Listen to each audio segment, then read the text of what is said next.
Estamos felices, ¿están felices de estar en el Congreso? Amén. Llegó Ñuma, llegó este Congreso tan esperado y tan deseado.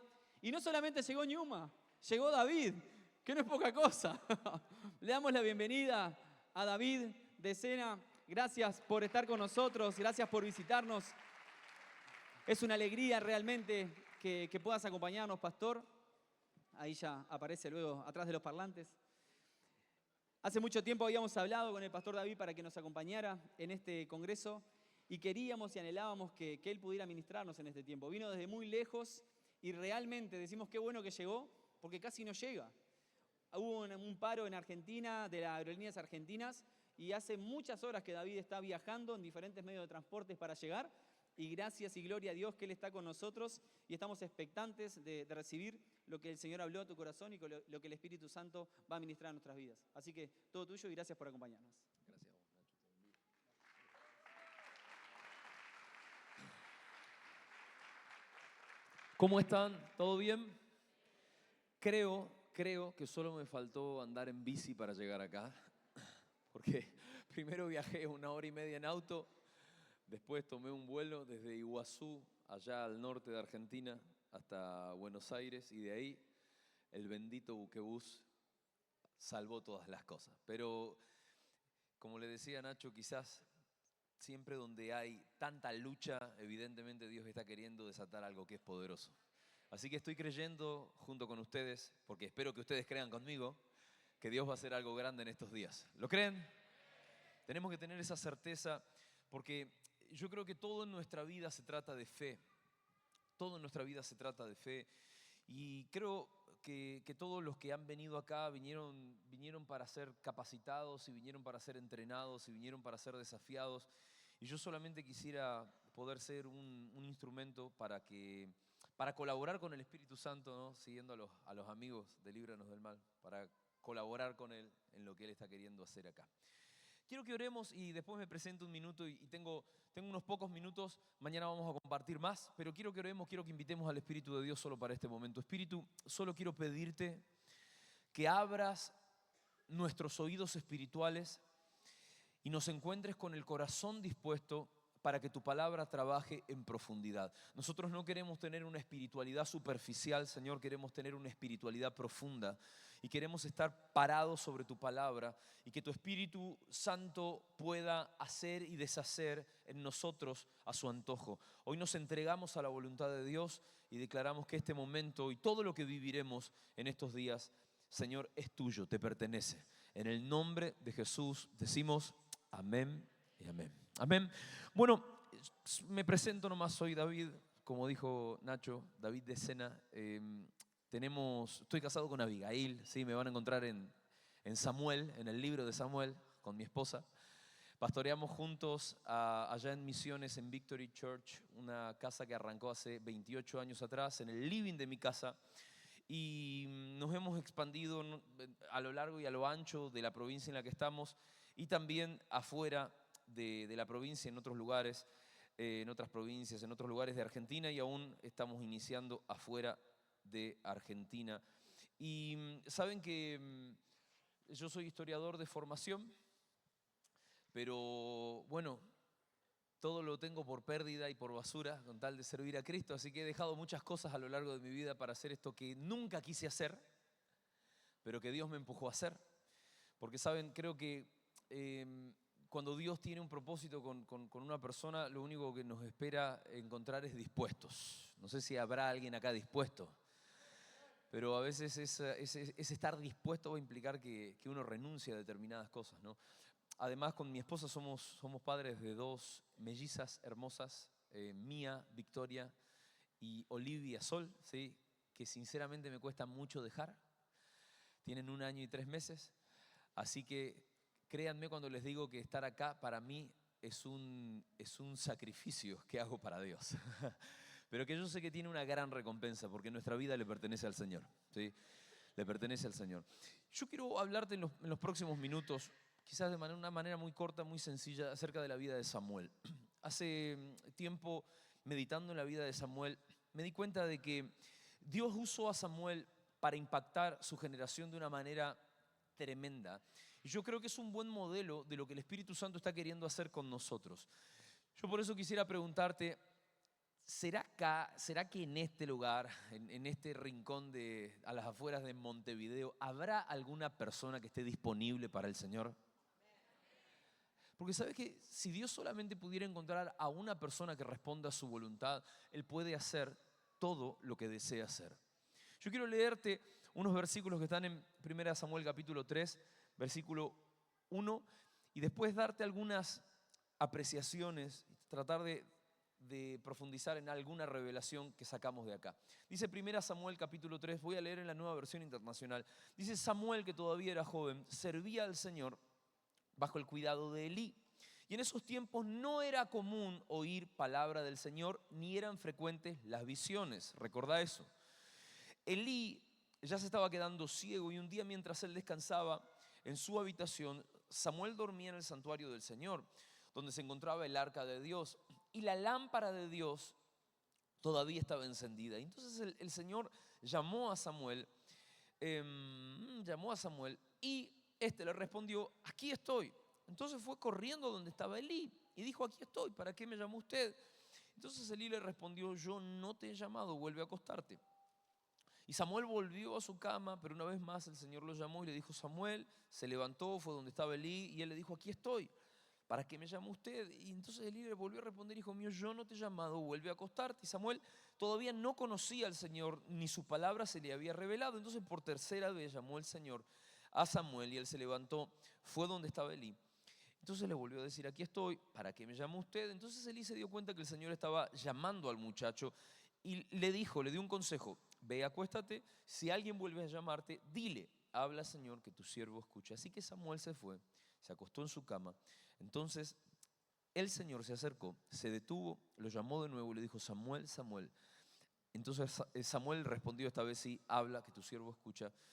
Y el Señor le dijo: mira, estoy por hacer algo en Israel que a todo el que lo oiga le quedará retumbando en los oídos. Ese día llevaré a cabo todo lo que he anunciado de principio a fin en contra de Elí y de su familia. La historia del llamado de Samuel es impactante, y es impactante por varios sentidos. Una de las cosas que a mí más me llama la atención es que en su juventud, el contexto en el que Samuel crece y de alguna manera es formado, no tenía como algo normal lo sobrenatural.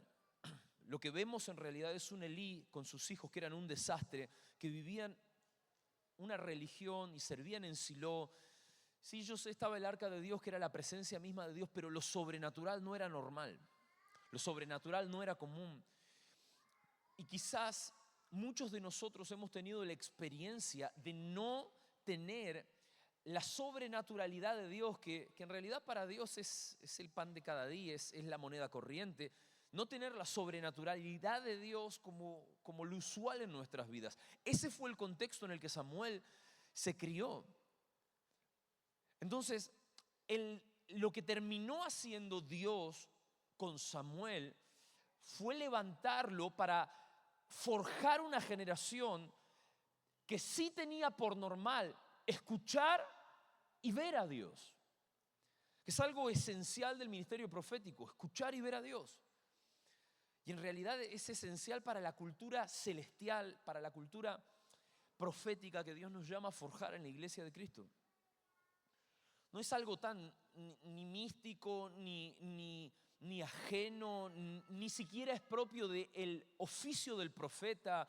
Estoy hablando de algo con lo que la iglesia necesariamente debe estar asociada. Escuchar y ver a Dios. Quizás vos pensaste que viniste acá solamente, no sé, a tener algunos talleres y, no sé, a divertirte y a estar con algunos conocidos, amigos. Pero yo tengo la expectativa de que vos puedas salir de este lugar escuchando y viendo a Dios con mucha más naturalidad. Esas son mis expectativas. Cuando Dios llama a Samuel, no era lo normal, pero cuando vos ves a Samuel adulto, hay compañías de profetas y la voz de Dios era normal por todos lados. Y la gente sabía, como le pasó después a Saúl, futuro rey de Israel, sabía que podía ir a consultar al profeta, sabía que la voz de Dios estaba entre el pueblo de Dios. hey, en el nuevo pacto esto es aún más alcanzable. Porque, ¿sabés lo loco del tiempo que vivimos? En Cristo Jesús, el Espíritu Santo ha decidido habitar en nosotros. ¿Vos aceptaste a Jesús en tu vida? El Espíritu de Dios hizo una habitación en tu vida.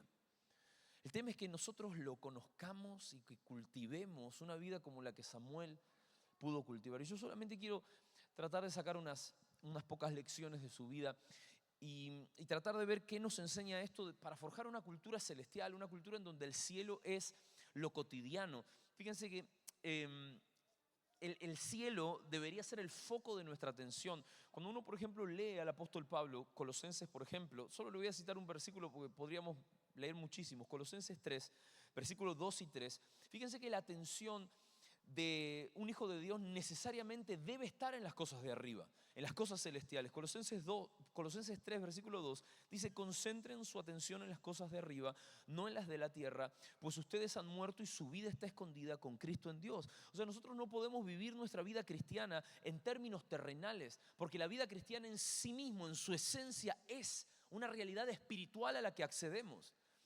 Y de pronto te van a, no sé, quizás considerar como un loco, pero nosotros no somos religiosos para andar haciendo monólogos al cielo. Nosotros tenemos una relación con Dios, no solo hablamos con Él, nosotros podemos escuchar a Dios también.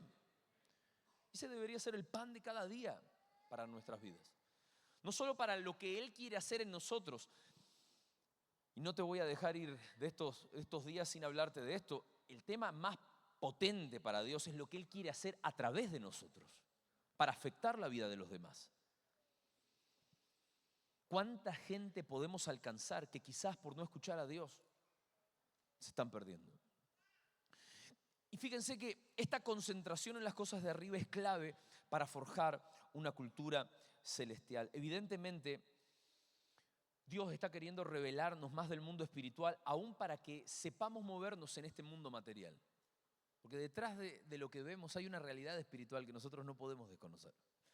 Ahora, lo primero que yo veo en Samuel, que él hizo desde que su madre, que no podía tener hijos, y consagró a este primer hijo, a este primogénito a Dios, lo primero que evidentemente hizo Samuel es servir al Señor. Parece para muchos quizás algo muy básico, pero créanme que detrás de nuestra vida entregada al Señor hay un principio que jamás podemos perder. Y yo lo que amo en realidad de la iglesia local es que nos brinda un ámbito en donde uno puede servir al Señor donde sea. Muchos de nosotros que estamos quizás, no sé, hoy con un micrófono acá en un púlpito, en realidad hemos limpiado el piso de nuestra iglesia local, hemos acomodado las sillas, hemos hecho lo que quizás muchos de los servidores hoy han hecho para que vos puedas estar en este lugar, o hemos servido a Dios de maneras quizás, no sé, que quizás nadie sabe ni nadie vio, pero sí Dios ha visto nuestro corazón y Dios ha visto nuestra entrega. Cuando nosotros servimos al Señor como Samuel lo hizo, porque desde niño fue dejado en el templo para hacerlo, lo que estamos haciendo es practicar un principio que nos mantiene despiertos espiritualmente. Estamos en contacto con las cosas de Dios. Por supuesto que nuestro servicio no reemplaza nuestra búsqueda, más bien debería ser la consecuencia de nuestra búsqueda. Pero servir al Señor claramente va a sostener esta rueda en donde estamos en contacto con algo que es espiritual. Nosotros hacemos cosas físicas para el Señor. Damos pasos, no sé, o nos movilizamos desde la punta de Argentina. Hacemos algo que es físico, sirviendo al Señor. Pero hay algo espiritual que se moviliza detrás de una persona que quizás está acomodando una silla, tocando un instrumento o limpiando el baño de su iglesia. Hay algo espiritual que está detrás. Algo que uno ve en Samuel es que claramente él estaba despierto espiritualmente. Servir al Señor va a provocar que nosotros tengamos la posibilidad de ser más susceptibles a su voz. Por eso siempre me ha impresionado como pastor, porque pastoreo gente, o sea, todas las semanas yo recibo a personas, trato problemáticas como las que tenés vos, como las que tengo yo, ¿no? Otro debe tratar conmigo, mi problemática seguramente. Pero algo que siempre me ha sorprendido es cómo el enemigo, cuando ataca a alguien, lo primero que ataca y que todo el mundo quiere dejar es de servir a Dios. Alguien que está con algún tipo de problema a un personal, lo primero que quiere dejar no es que quiere dejar pilates, ¿entendés? O el gimnasio, quiere dejar de servir a Dios. Es como que cualquier cosa pesa menos que servir a Dios. Servir a Dios claramente nos pone como una presión espiritual, hay algo espiritual detrás, evidentemente. Entonces no nos dejemos confundir porque el enemigo siempre va a ser astuto. Siempre va a ser astuto. Algo que yo entendí en el tiempo es que todo lo que va a ser usado por Dios debe ser probado por Dios. ¿Cómo va a saber Dios que somos aptos para lo que Él nos llama a hacer? ¿Cómo va a saber? Y Samuel, antes de ser el profeta Samuel, en realidad lo que fue era simplemente un servidor de la casa. Era quizás alguien que nadie hubiera visto. No era el vidente Samuel que conoció después Saúl. No, era simplemente un niño y quizás nadie lo tenía en cuenta. Nadie más que Elí, que quizás lo consideraba, no sé, importante. Pero mira, no importa que nadie te vea, lo importante es que Dios te ve. Y si Dios te puede ver fiel y si Dios te puede ver constante, tarde o temprano, lo que Él dispuso en la eternidad para hacer con vos lo va a poder realizar. Él lo que está queriendo es encontrar gente que quiera servirle. Estamos en un tiempo que por las redes sociales pareciera que todos buscan protagonismo, de alguna manera. Como si nos saciaran los likes, como si nos saciara la popularidad.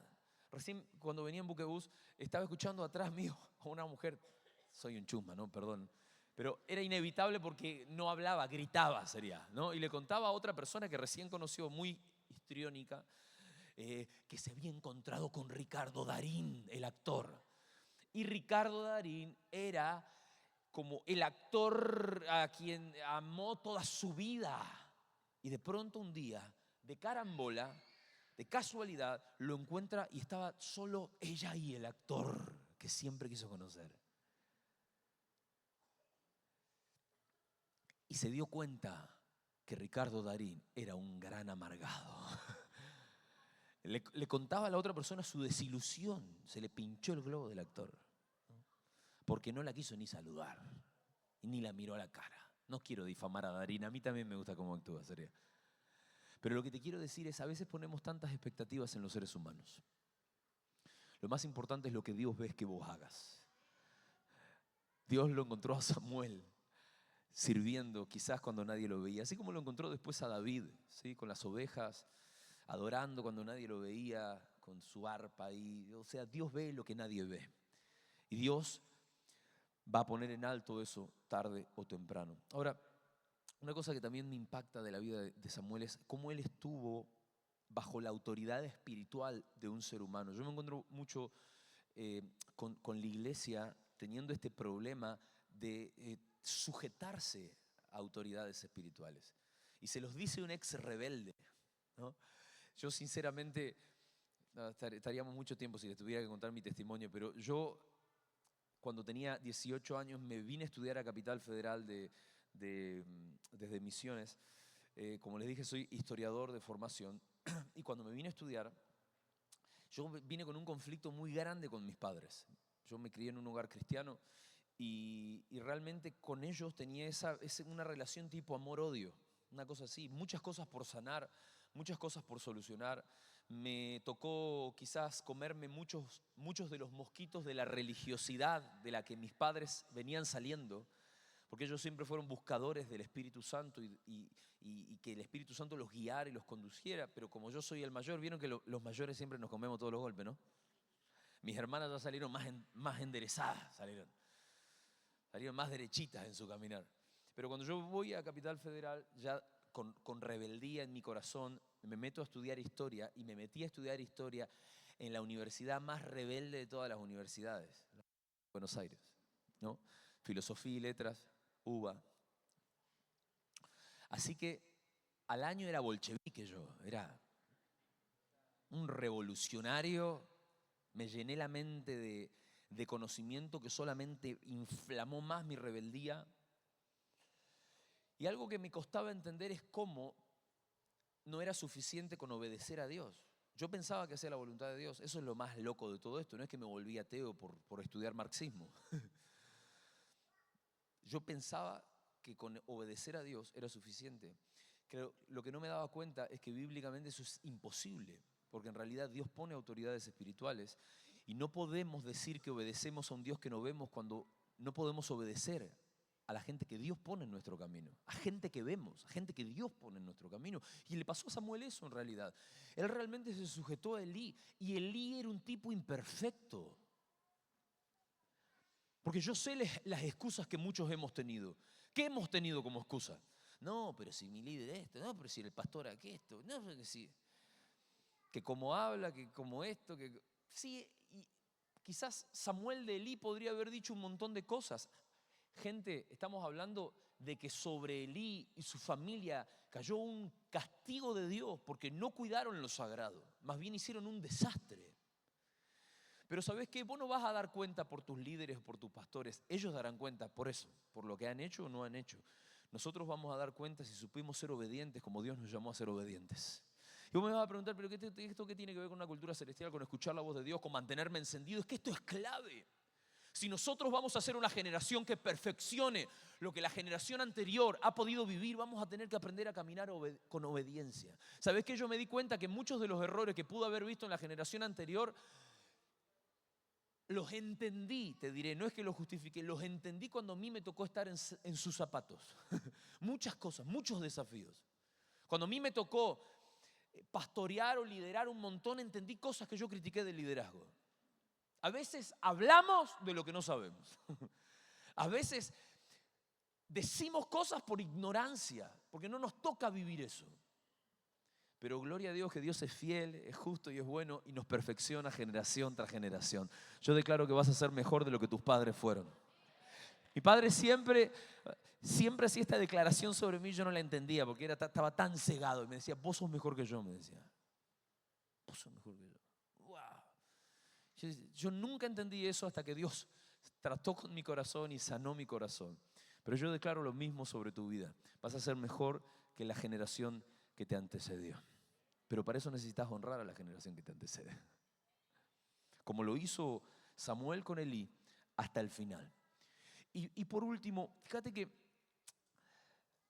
algo que no es menor es que Samuel habitó donde la presencia de Dios estaba. Samuel habitaba en la presencia de Dios. A mí me impacta esto porque cuando vos lees la historia, lo que dice es que él estaba de alguna manera durmiendo en el santuario donde el arca misma de Dios estaba. En el antiguo pacto, el arca de Dios era la presencia de Dios. O sea, no es casual que la voz de Dios llegara a él. Porque creo que uno de los principios espirituales que nos vuelve susceptibles a lo sobrenatural, nos vuelve susceptibles a Dios, es habitar en su presencia. Y yo sé, no es que te vas en tu iglesia local, te vas a ir a tirar un colchón y vas a dormir ahí, ¿no? En realidad, como te decía hoy, el Espíritu Santo hoy habita en nosotros. El problema es que nosotros a veces estamos tan desconectados, no le hacemos lugar al Espíritu. A mí me impresiona lo que dice el Evangelio de Juan acerca de Jesús. Dice que el Espíritu Santo se desenvolvía en él sin restricciones. Y la verdad es que nosotros al Espíritu Santo le solemos poner muchas restricciones. Nos olvidamos que somos templo del Espíritu Santo, como dice el apóstol Pablo. Nos olvidamos que Él habita en nosotros. Habitar en la presencia de Dios hoy vendría a ser más parecido a poder vivir conscientes de lo que portamos. Vivir conscientes de que Él está en nosotros y está deseando salir de nosotros para dar a conocer este evangelio del reino que tiene la potencialidad de transformar ciudades enteras.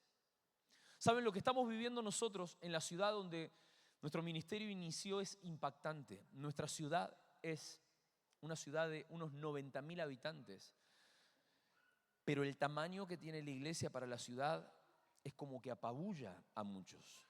Y Dios nos ha permitido generar una influencia tan grande, aún en las autoridades. Siempre hemos orado para que la iglesia gobierne el territorio. Y hoy lo estamos viviendo. Y lo vemos afectar aún los entes públicos, los lugares. La calle está tomada por la iglesia. Y eso es lo que buscamos reproducir en cada ciudad donde Dios nos está permitiendo establecernos. Pero la verdad es que hemos decidido, nuestra ciudad se llama El Dorado, hemos decidido hacer del Dorado la habitación de la presencia de Dios. Y en realidad hay una decisión que nosotros tenemos que tomar. empezando por nuestra propia vida, y es qué vamos a hacer ante un Dios que está deseando tanto hacer algo con nosotros.